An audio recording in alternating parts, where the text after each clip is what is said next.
sholatkah, zakatkah, puasa Ramadankah, haji, umroh, berzikir, berdoa, menikah, termasuk berkurban, itu ibadah. Yang namanya ibadah tidak mungkin diterima oleh Allah kecuali melakukan dua syarat. Jadi kalau ibu-ibu ingin sholatnya diterima, zakatnya diterima, puasa Ramadannya diridhoi, hajinya mabrur, umrohnya makbul, termasuk kurbannya diterima, syaratnya dua. Apa syaratnya? Yang pertama, harus ibadah itu harus karena Allah. Beribadah itu harus lillahi ta'ala, bukan linnas, bukan karena manusia. Ibadah itu harus karena ingin mendapatkan pahala, ganjaran di sisi Allah, ridhonya Allah, bukan karena ingin mendapatkan apresiasi, pujian, sanjungan manusia, bukan. Makanya ibadah itu tidak perlu melakukan pencitraan, nggak perlu. Ibadah itu harus karena Allah. Dalilnya mana Ustaz? Ibadah itu harus karena Allah baru diterima. Dalilnya, insya Allah panjenengan pasti tahu ayat ini. Kita dengarkan murotalnya, Quran surat nomor 6 Al-An'am. Surat nomor 6 Al-An'am, ayatnya ayat 162. Minta tolong terjemahannya dibantu. Kita dengarkan dulu murotalnya. Surat nomor 6 Al-An'am ayat 162. Begini murotalnya. Saya yakin ibu-ibu hafal semua. Sering kali kita baca ayat ini. Allah berfirman, Al-An'am 162. 62.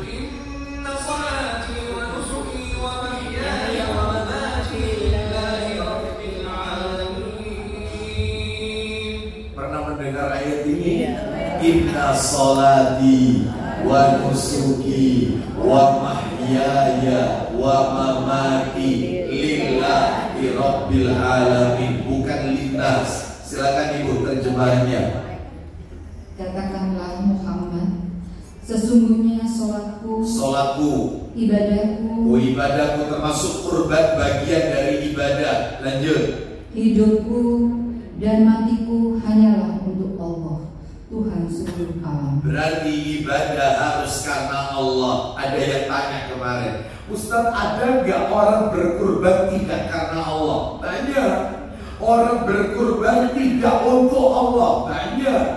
Contohnya, tak kasih beberapa contoh. Contoh, ada seseorang yang berkata kepada saya, ya, saya tanya soalnya, panjenengan tahun ini berkurban? Ya apa Ustaz ya? Saya biasanya tiap tahun itu kurban Ustaz, tapi tahun ini kok rezeki kok tidak seperti tahun-tahun yang sebelumnya.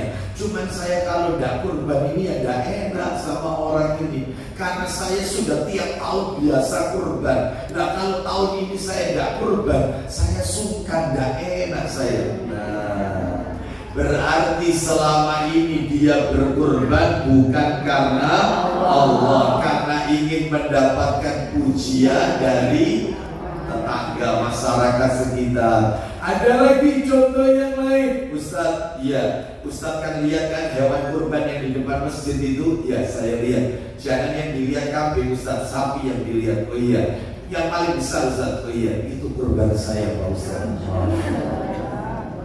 Ya.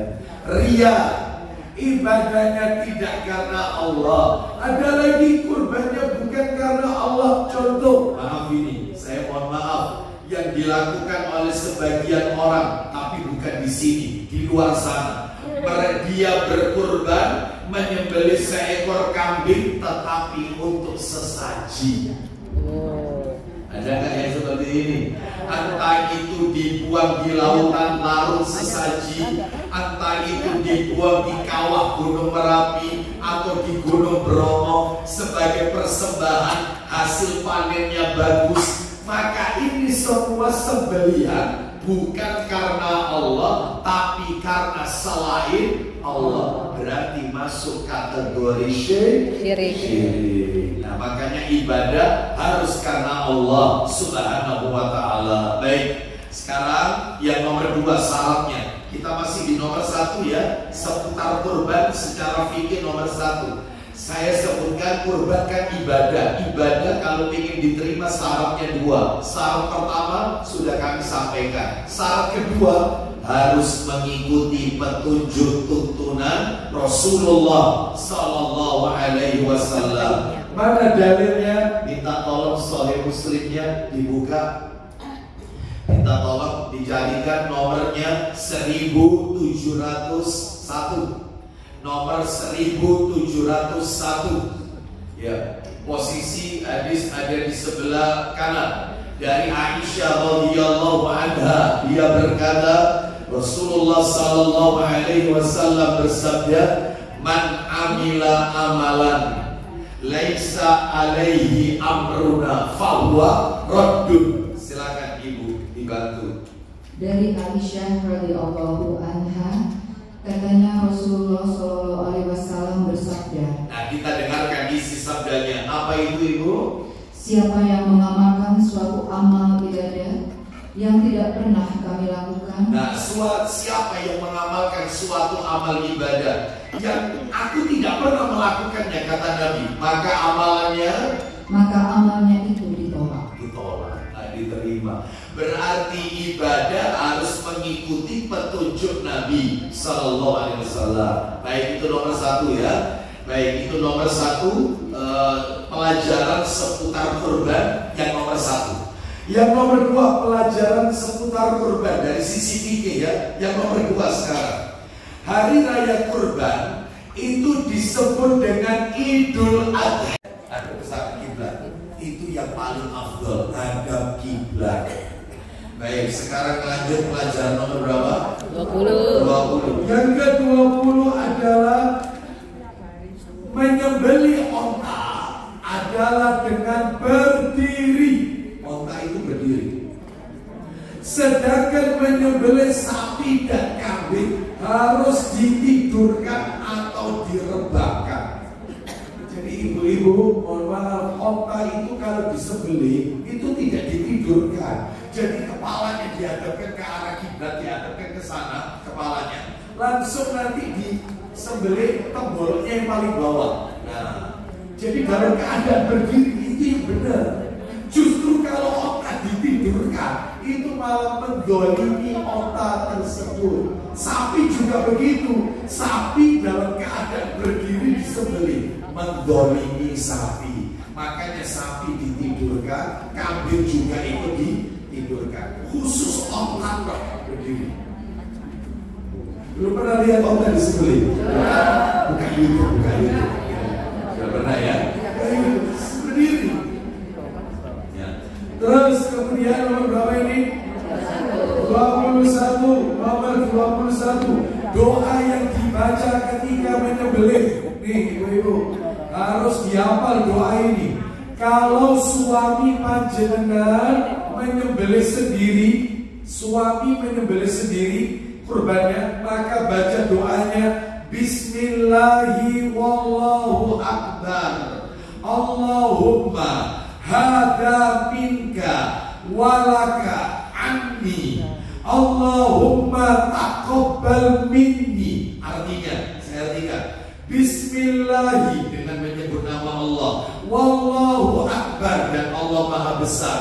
Allahumma, ya Allah, hada minka, ini darimu, walaka, untukmu, anni dariku. Allahumma taqabbal minni, ya Allah, terimalah ini dariku.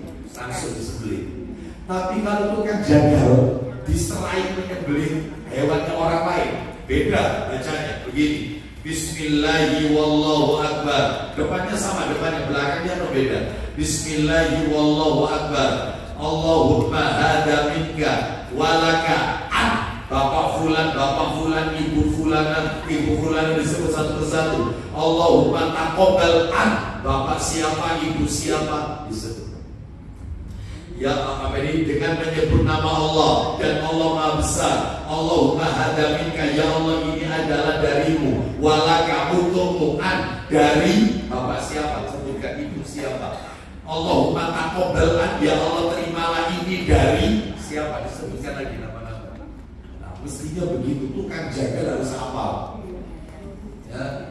Terus kemudian nomor berapa sekarang? 22. Sebentar lagi kita akhiri ya. Kita buka tanya jawab. Nomor 22. Tidak boleh menyeret hewan kurban ke tempat penyembelihan. Nggak boleh diseret.